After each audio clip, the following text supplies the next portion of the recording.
It is a shot that is never left to chance. It is too powerful to rely on a friendly bounce, and charged too full of emotion to leave to the mercy of a fickle rim. Explosion by Chris Webber. It is called the jam, the stuff, the slam, and a host of other vivid names. But most of all, the dunk is basketball's purest shot, its most direct form of self-expression.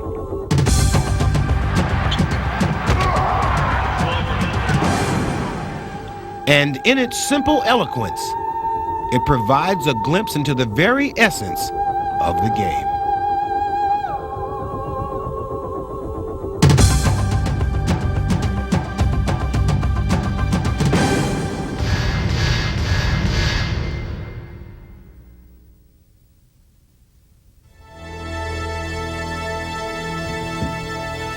In the NBA, there are epic battles. There are classic confrontations and rivalries that span the decades. But that's not what this tape's about. This is about dunking. It's about getting the fans out of their seats. It's about having fun. I'm Julius Erving. When I grew up watching the NBA, you'd have maybe 2 or 3 jams in a game. The league's changed a lot since then, and so has the dunk. Now guys wave the ball around, slam behind their heads in more ways than I care to count. But it all started like this. In the league's earliest days, the game was played primarily below the rim, and the dunk was little more than a novelty. But as the players got bigger, so too did the role of this high-percentage shot. But the dunk would become more than just an efficient method of scoring. In the hands of the league's increasingly athletic stars, it became a creative statement. And perhaps no one did more to further its artistic development than Michael Jordan. And gets it away to Jordan. Oh, showtime for Mr. Jordan. The Bucks 9-0 here. Oh! One bounce dribble now to Jordan. Michael in from the left side, jammed it right over Rollins. Michael Jordan. Oh! Michael Jordan in for the left to the hoop, jammed it. He tomahawked over Randy Brewer. From the moment he entered the league, Jordan set about redefining his trademark shot, and using his awesome skills and a flair for the dramatic, he quickly brought it unprecedented attention. Jordan will hammer, and he did. He lobs for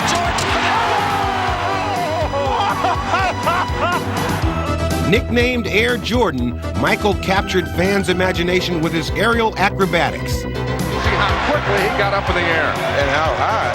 Oh, he floats high into the air. Once he get up there, then he say, well, I don't know if I want to shoot it yet. So maybe I just hang up here for a while, you know, up in the air and just sit back. Look at the air, look at the hang time, look at the flying motion. Jordan suspended in air. That's beautiful. Breathtaking. Jordan was thought of as almost a superhero, and the dunk was his magic weapon. Come on, Jordan, fly. Here he goes! Get it out! Makes it look so easy, so easy. I mean, so graceful, like a ballerina. That's ridiculous, that's so good. Together, Jordan and the dunk became international sensations. And Michael Jordan put style in the game. He stuck the tongue out. He wore the big shorts. Now every kid in America has done that. And the fans were not the only ones who were taking note. Jordan trying to shake off Starks. Oh, what a move by Jordan. It counts. He's just simply amazing. You watch him and he do something, Michael Jordan came flying out of the sky. and you be like, I wish he could do that again. Oh, yes, here comes Mike. And sometimes I would just stand there and just, you know, I know he's going to do something crazy, so I just stand there and watch. Jordan drives again. Michael Jordan. I seen him do things that you can't even dream about doing. How does he do that? How does he do that? I seen him go up on one side of the lane, get bumped, still up in the air, twist the ball, do all this in the air. Michael Jordan at his best, there's very few people on this planet that can do this. People can't do that. And as Michael took the dunk to new heights, he also launched a new wave of innovation, as the players who marveled at his exploits would also attempt to emulate them. When Michael came into the league, you could see guys watching him and what an impact he had on them. All of a sudden, everybody wanted to add more creativity to their dunking, to establish their own style. But there's another player who also had a lot to do with adding flair to the dunk, especially open floor jamming. That's this guy right here. When Elgin Baylor began his career, dunking still belonged primarily to the big men who operated in the paint. But with his speed and athleticism, Elgin added flair to the shot by using the entire court. He literally was that spectacular with those acrobatic moves. I mean, Elgin was the first one that I remember to hang up there for 15 seconds, have some lunch and a cup of coffee, and the defenders would all be back on the ground, and he'd finally decide to shoot the thing. His hang time was incredible. Building on Elgin's success, another supremely talented forward would continue to push the dunk's evolution. Attacking the basket with reckless abandon, Dr. J helped make the slam a marquee attraction. There's no greater player in the open court than Julius Erving, ever. If Dr. J got to the open court and dunked a basketball, it didn't matter what the score was. Everybody in the stands felt that they got their money's worth. They saw the doctor. As Dr. J became one of the NBA's most heralded stars, other players began to adopt his full-court style. I mean, I patterned my whole life after him. Matter of fact, when he was going out of the league his last year, I thanked him for all the great times he's given me and how I appreciated his talent. Like his mentor, Dominique Wilkins became one of the league's most exciting open-floor dunkers. Nicknamed the Human Highlight Film, he displayed a dazzling repertoire of acrobatic moves. Oh my goodness! Did you see that jam? I don't know how he did that, Dominique! When I was younger, especially in the open floor, I thought about always doing something crazy. Here's gonna be a show. I might windmill it. Look out! Wilkins on the loose. That's freaky. Dunk it backwards. Back to Dominique, he jams! The open floor, I felt like I was in my own world. Showtime! Wilkins, look out! Oh! Great thing about Dominique was every game, during the game at some point I would say, man, he can't top that one. And then the next game I'll be saying, man, he can't top that one. He topped his moves every game. He was the first player, in my opinion, to do show dunks in the middle of a one-point game in the fourth quarter because he was that confident. Armed with his supreme belief in himself, Dominique became a constant threat to launch one of his trademark open-court assaults. With Dominique on the run, the entire arena knew that a spectacular performance was soon to follow. When you go out and you get the fans and your teammate into it, that automatically make you a showman. And that's the way I play. That's the way I like to play. I like to get out there and give a show. That's what we're there for, to give a show. With his sensational jams, Dominique was able to instantly change a game's momentum. It is a talent that Shawn Kemp has also made devastating use of. This guy is like a hurricane. I mean, you can see him coming a mile away. You can see a storm building on the horizon. You feel his breeze before he gets there, and when he gets here, he rains down on you. I mean, it is as simple as that. He went airborne, defied gravity, laid it down with two hands, baby. What a play! The Rain Man has struck. Big, strong, and incredibly agile, Kemp uses the court like a runway for his personal air raids. The interception up to the races.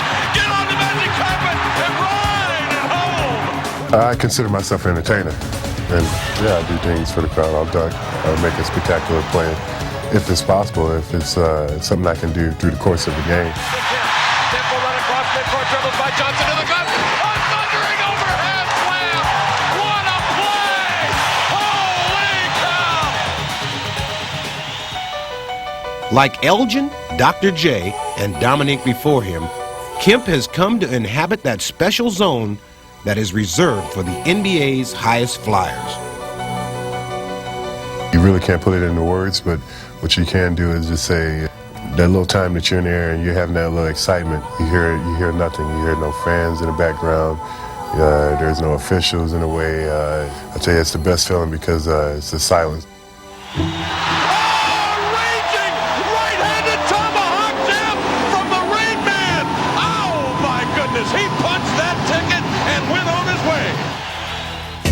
The thing about Shawn and Dominique is that they can be just as creative in traffic as they can be when they're all alone, ahead of the field, or in the dunk contest. I always felt that I rose to the occasion when I was dunking in a game. Having to be the defender gave me that extra adrenaline. But I'll tell you, when you're all alone in the spotlight, everybody's watching you. It's a different kind of excitement. In 1976, the spotlight was very much on Dr. J as he entered the first dunk contest as a heavy favorite. Facing off against other ABA stars like Artis Gilmore, George Gervin, and David Thompson, Julius reached back for some of his vintage aerial gymnastics, including one of the most memorable dunks in contest history. Special situations, special occasions, merited a little drama. You know, you don't have to think that long and that hard about it. You just do it.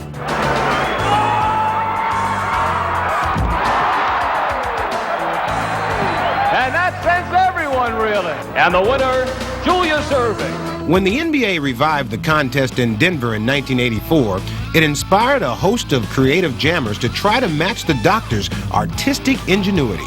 Biscuit. Oh, he's pumping his shoes up. Oh, there you go. Oh, my. In 1992, unheralded Cedric Ceballos used this approach to gain instant notoriety. I really thought I was just going to have a good showing, do a couple of good dunks, you know, get a little TV exposure and watch somebody else win it. Ceballos, good bounce. Oh, yes. I'm surprised. Great move. Great. Just started getting a little bit more aggressive. The nervousness went away. My points were getting pretty high, and I snuck in each round. Stirring the crowd with his impressive array of jams, Ceballos made it all the way to the finals, where he faced Charlotte Hornets star Larry Johnson. You know, I was really satisfied. I was like, this is unbelievable. Nobody's going to believe I took second place in dunk contest. But Cedric had one more dunk left in his bag of tricks. I took my paces off and I called Dan Roy over to tie me up. Excitement, you can feel it brewing, and everybody got up. I'm not believing this. Blind, here comes Ceballos. Yes! Well, I was hoping it was going to go in, and then I thought, if it does go in, please don't let me bust my head running into the stands. I heard all these cheers and crowd just going crazy. I was just in awe at the moment.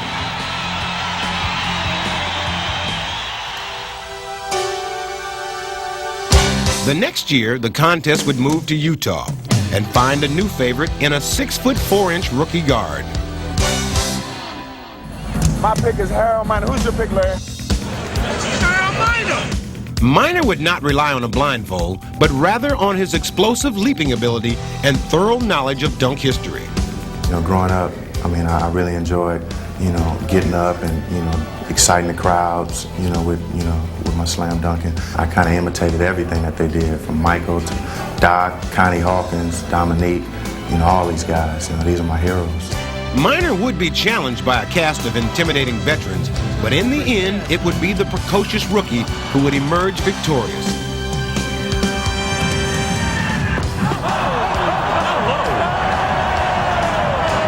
I just went in there trying to focus on what I had to do, doing what came naturally, and getting up, just getting loose and kind of feeding off the adrenaline in the crowd. New slam dunk king, Miner is Miner. But Miner would only hold the crown for 4 months when on draft day, another brash rookie staked a claim to it. Like in the slam dunk contest, I guarantee, and I'm telling everybody now. Okay, J.R. Ryder, things will be exciting in Minnesota. And as J.R. Ryder entered the league, he seemed more than capable of backing up his boast. I know I'm gonna win. Me just being able to jump the way I can and, added emotion like that, good things might happen. So I still predict that I'll win. In Ryder's favor was the fact that the 1994 contest would be held in his hometown of Minneapolis. And from the start, it was clear that the crowd was behind him. Well, that brought the crowd to their feet. Now, they are prejudiced, but the All-Stars on the sideline are not necessarily, and they, too, came to their feet. We've got one dunk down. The two that are down, counting this one now, however, have been the most spectacular. The show would belong to Ryder as he dazzled even the toughest critics.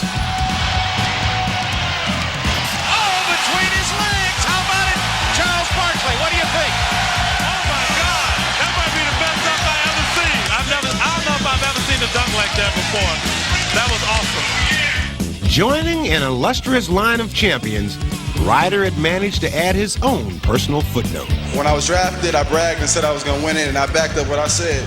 So, you know, I got to love myself for that. The crowd has to love you, too. It's amazing to me how well fans remember the dunk contest. I still get people who want to talk to me about when I took off from the foul line. It really seems to touch people emotionally. But I've won dunk contests, I've judged them, and I've watched them as a fan. And I don't think I've ever seen more excitement than I did in Dallas in 1986 for Spud Webb.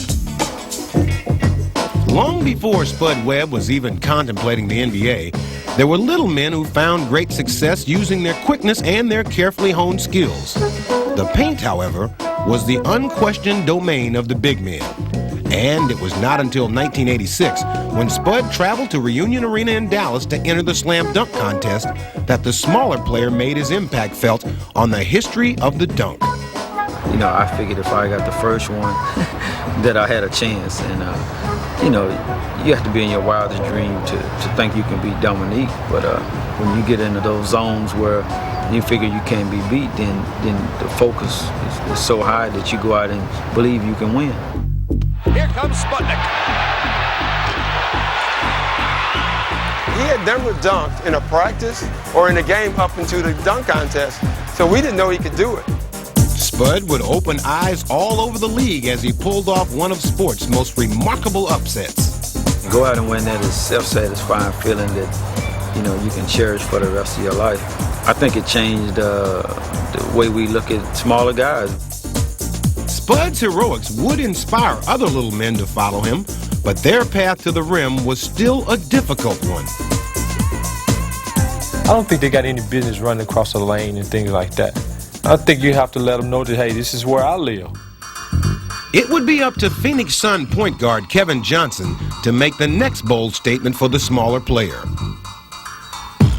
Every now and then you got to show them that that's fair game, and sometimes they won't let you enter through the front door. You kind of have to go over them, kind of like jumping the fence. The Suns. Kevin Johnson in at the baseline. Stuffs it, and he had to climb the man mountain to do it.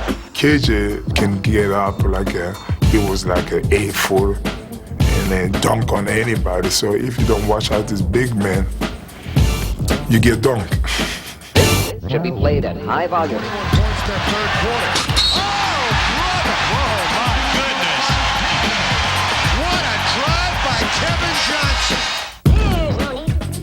Following KJ's lead, a swarm of little men would now aggressively take to the air. You know, as a guard, you know, you have to find those openings, and once you see it, you just have to go. Starts with the step. I love taking it over the top. If a big man is there, that's even more satisfying.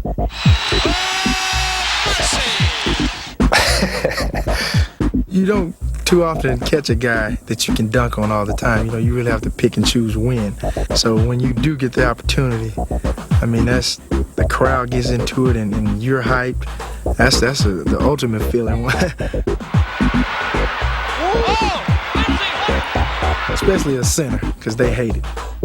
The guy like that, when he dunk on you, you remember first you look at yourself and say, oh my God, I've been CNN, ESPN, TNT, NBC. One assailant Mutombo doesn't have to fear is his teammate Robert Pack. As for the rest of the league, however, Pack has already served notice that they better beware. I'm going to come out and show them that even though I'm short, my dunks are going to have a lot of power to them. And a lot of height. Takes it away. You can't take anything from anyone on the court, no matter what size, how much they weigh, you can't back down it up. And I've always been that way. If someone challenged me, it's on. With his fearless approach, Pack has become one of the league's most devastating dunkers. And as players like Pack recklessly invade the lane, they continue to make a strong statement that the little man will never be earthbound again. Just cut loose and do whatever it takes to get the job done on the court, to get respect, to win, to let everybody know that you here to play. So take me lightly.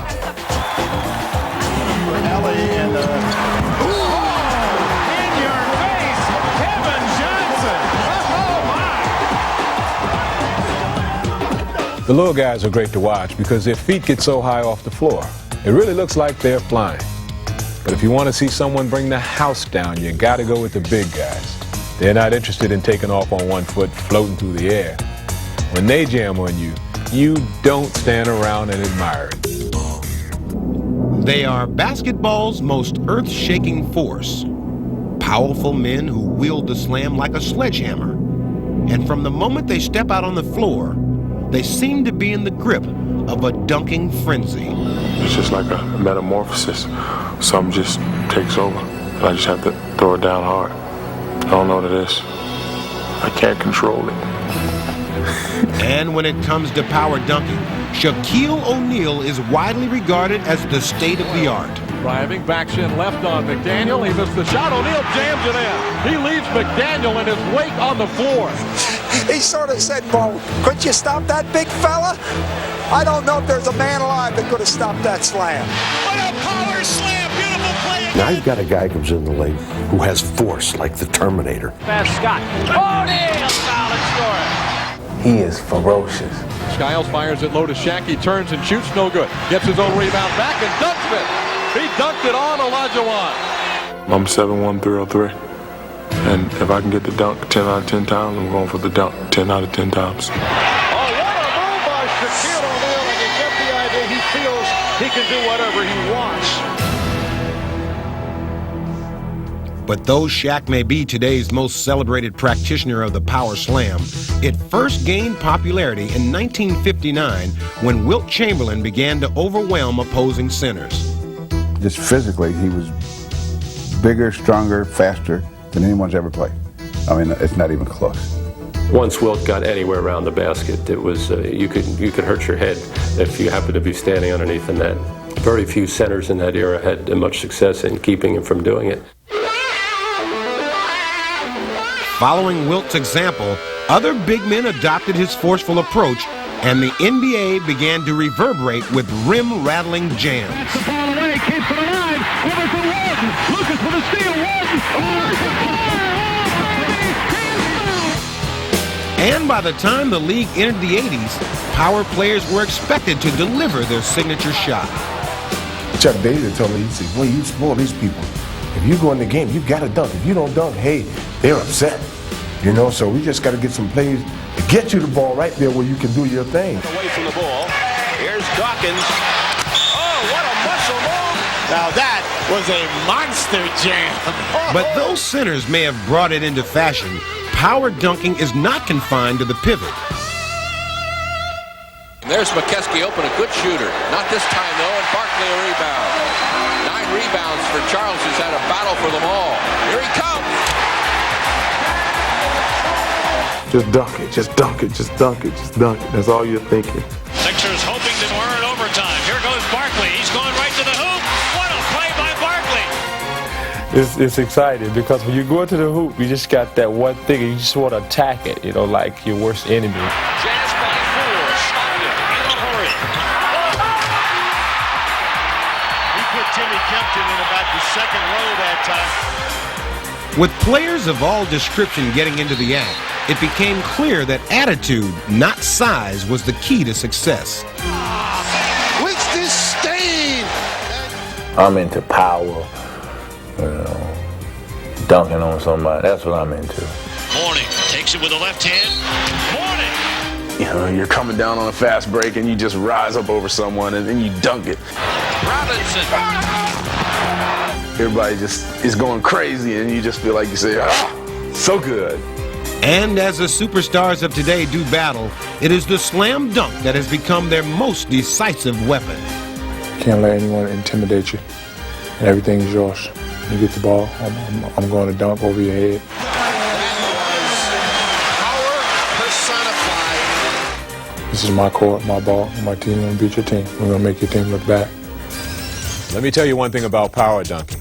When you put that much force behind your jam, one thing you better not do is miss. Otherwise, you're going to have a lot of people laughing at you. At least that's what they tell me. It is one of sport's most thrilling moments. There is open court ahead and defenders behind. I've seen fans just stand up and what's he going to do? How is it going to look? The adrenaline rushes. Concentration is complete. And time seems to almost stand still. You're on a fast break and just reach for the sky. You are alone leading the fast break. And as you near your goal, there is only one thing on your mind. I'm saying to myself, gotta be exciting and he can't miss it. Here comes Shrimp taking off and jamming it. Oh, he missed it! On the lob. Oh my! Quick burst to the hoop. Oh, he missed the dunk. Here's the lob. Unbelievable! Charles Barkley. He's human. Lindsey Hunter steal it and missed the stop. Wheelo scooped to Doherty. Oh, he missed the slam. Jerome Kersey missed the jab. X to D. Whoa! Chicago controls the tip, and here comes Jordan. And he looks up. It must be the shoes. Oh, that's embarrassing.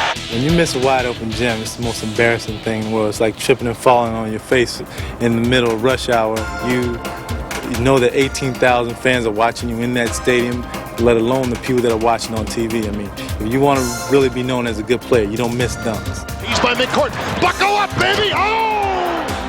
It either slips or you just miss it. Underneath,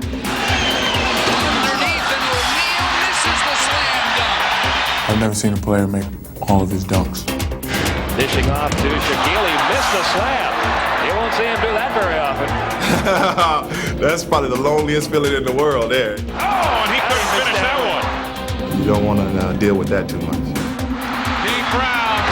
No, he missed it! There was one time I had a fast break and I put a little bit too much in it. I just went up, crowd stood up and just did what I could and just hit the front of the rim. He's off to the races. Nobody will catch him. He missed the dunk. I wanted to quit after that. But perhaps one of the NBA's most memorable miscues came courtesy of Dominique Wilkins during the 1991 All-Star Game in Charlotte. Switches to the left hand. Ricky Pierce in the ball game now from the Bucks. Wilkins, look out! Oh, he blows the dunk! He can't believe it! Look at him at the other end. When it's wide open like that, you sort of hold on to your seat. So when he did it, and he missed it, first I was in shock, then I had to laugh at it. Oh, they wrote me bad.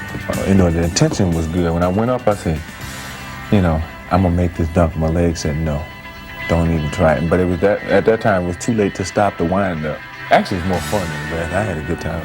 I laughed. Dominique will tell you that the worst part about that dunk was not that it was on national television. The worst part was having to go into the locker room afterwards. Teammates have no mercy. But he'll also tell you that you have to keep going for it because one dunk can put you on the map, for better or worse. Just ask Charles Barkley. At the 1993 NBA Draft, Chris Webber was chosen first by the Orlando Magic and prepared himself to play a supporting role to center Shaquille O'Neal. But within minutes, he would be sent 3,000 miles away to Golden State, where he would abruptly be recast as their front court savior and face some immediate concerns. Will I live up to the expectations of, being a number one pick or the money that they're paying me, and it seems overwhelming. But by the season's 6th game, Webber had begun to answer his questions. And facing reigning MVP Charles Barkley, he made a bold statement to the rest of the league. Saved by Age. Nice fake on Owens. Back to Green. Into the hands of Spud. Fast break down to Webber. He turns. Look out behind the back. And the step of the foul. What a play by Webber. Well, I saw him coming. I didn't really think he was going to jump. I really don't think you should jump when a guy, has an advantage on you. And I can jump pretty high, and I'm taller than him. So I didn't think he was going to jump. And he jumped, and I got him. But I'm sure somebody will get me one day. So I don't want to make too much of a big deal out of it. Webber's sensational dunk would have farther-reaching consequences than even he could imagine. Instantly putting him on the NBA map, it would help propel him to a Rookie of the Year season and be immortalized forever in a national commercial. Yeah, didn't you see Chris dunk on Charles Barkley? Catch it like this, around the back. Barkley coming. So he's Barkley trying to block it. Oh, wait, he's too high. He's too high. And then what did Barkley say? He said, I don't believe in role models, but you mine, man.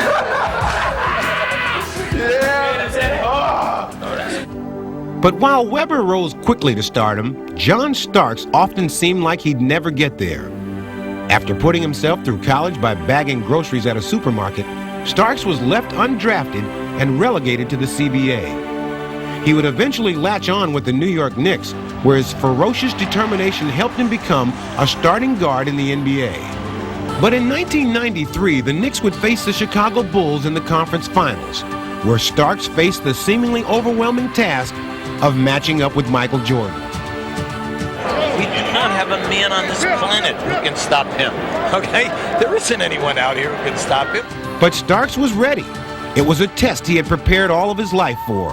Or is he reading MJ real well? He has studied films on Michael Jordan. And with Game 2 hanging in the balance, Starks would announce to Jordan and the world that his time had come. We're down to 50 seconds left in the fourth quarter. Starks, yes! What a move by Starks, who was able to sky to the basket. I was coming down right-hand side of the court, and for the second half, they always would jump, you know, on my high side and force me baseline. But Cartwright, he was slow to react to a B.J. Armstrong move. And my eyes opened and got so big once I seen that lane open, and I knew that I was going to take it over the top. Elevation and slamming, jamming, Starks with the spark. And all I saw was just a big explosion up to the basket, and a great and a tremendous thunderous dunk over Michael and Horace Grant. It was fantastic. Yeah, nasty stuff by Starkey. That play should just about finish off the move. I think those first two games announced that I was here and announced that I am a player to be reckoned with, and he put a stamp on the game, and I think a print on everyone else's mind. In that moment, John Starks reached the goal he had worked so long for. He would be recognized as one of the league's top guards and be named to the All-Star team the very next season. The Knicks' trials, however, were far from over. After drafting Patrick Ewing in 1985, they had been expected to reach the finals in short order. But 9 years later, they had yet to fulfill this elusive goal. The 1994 season would see them battle their way to the conference finals and face the Indiana Pacers. Fittingly, as they trailed late in the fourth quarter of Game 7, New York would look to Ewing. You know, a lot of things was happening. We were shooting a lot of jumpers we was missing. And I told Pat, so, you know, forget it, run my play. We're going to lose. We're going to lose with me. Behind Ewing, the Knicks would proceed to wipe away a 10-point deficit. Well, Patrick Ewing has caught fire. And trailing by 1 in the waning seconds, it was Ewing who would again answer the call. Starks behind the pick by Ewing. Takes it all the way to the basket. Put it up too hard. Ewing follows with a slam. Ewing has been magnificent tonight. All you see in that clip is his arms and his forearms just about at the rim. I remember seeing it very clearly and him coming down, slamming it through with two hands.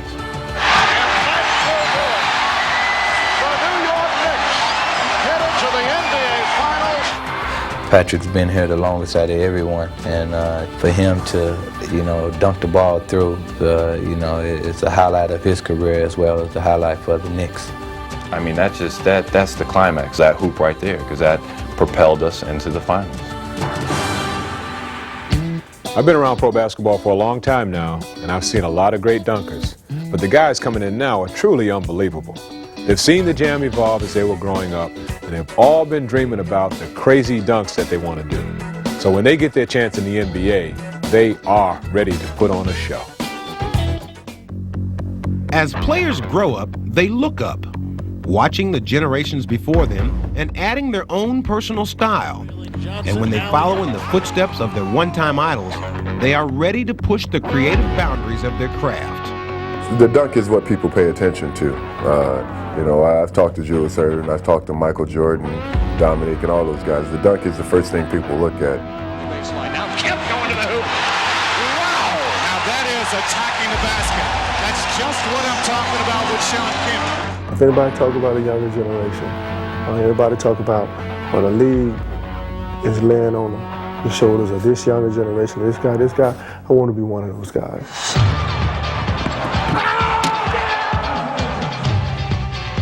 I like to dunk on people and dunk on them hard and let them know.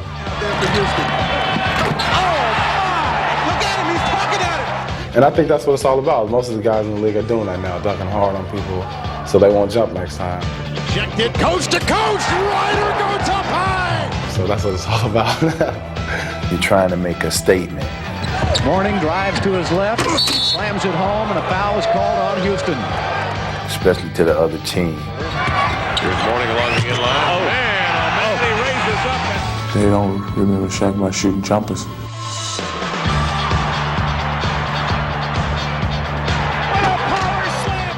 The effect after you do it, that's everything, you know, in terms of getting the crowd into it. Oh, my. Hammer time. Oh, minor. They call them the New Jacks, and you know, they are back. I mean, they're around, and I think it has elevated the game of basketball. I mean, they're more excitement to the game, and this is entertainment, and whether we want to face it or not, if you don't like getting dunked on, well, you shouldn't be playing. And as this electrifying new wave of performers vie for the spotlight, they challenge each other to reach even greater heights. I got skills, you got skills, you know, let's match them. Followed by Johnson. Every time I see him dunk and I'm in competition with him, it just raises me up that much higher. He steals the show if you let him. So you just got to try to match a guy like that who has unbelievable talent like that. When I play against top guys, adrenaline helps a lot. You jump a little bit higher. It's your ball, your court, your everything. That's how you should play. Play mean. More than just a simple shot, the dunk is now a statement, a measure of will and determination. We're underway. What a move right off the bat. You got to go in there and earn your respect and get your respect, and that's one way of doing it. Out for the Mavericks. Mashburn to finish. And the competition seems to be getting more intense. But that's the main thing. I want to keep driving, just keep practicing, keep learning as much as I can. 4-on-1. Webb. Oh, brother. It's just a matter of continuing to work and just getting that opportunity. That was a cloud piercer for Mike. And as the kids of today marvel at these young stars, they prepare to take the dunk even further in its often breathtaking evolution. An explosion by Chris Webber. Oh, minor. Look out. I love watching the young guys jam because you never know what they're going to come up with. That's the great thing about dunking. It's all creativity. Each player has his own style, and the guy I'm going to leave you with is the perfect mixture of power and grace.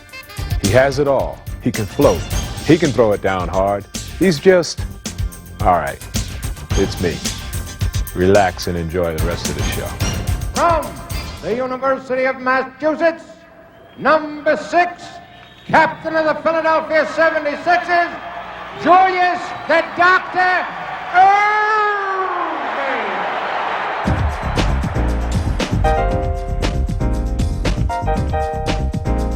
Julius picks it up.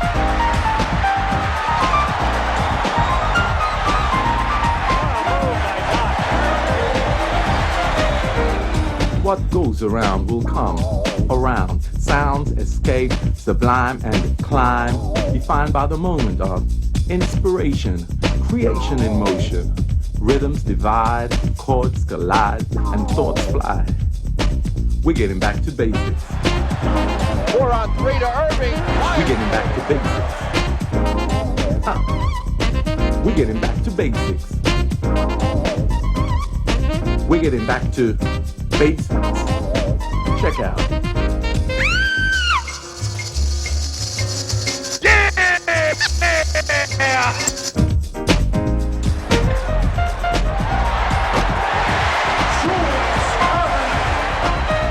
Talking about a music for the mind, heart, and feet.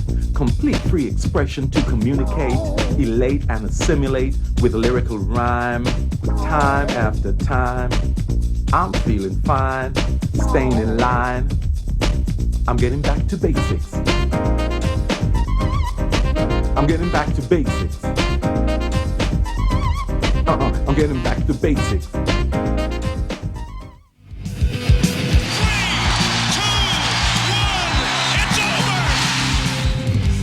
Back up, the lob down, but Rodman follows.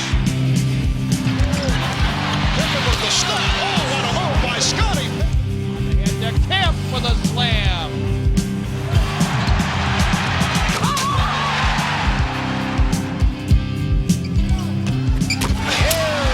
Robert Ory. Hanson, the flying jam. With the wall.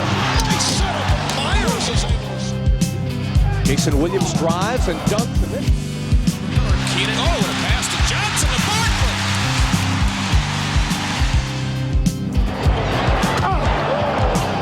Howard to the hoop. Slammed up. The mailman. Oh, he got the step. Robert. 7-5. Anderson straight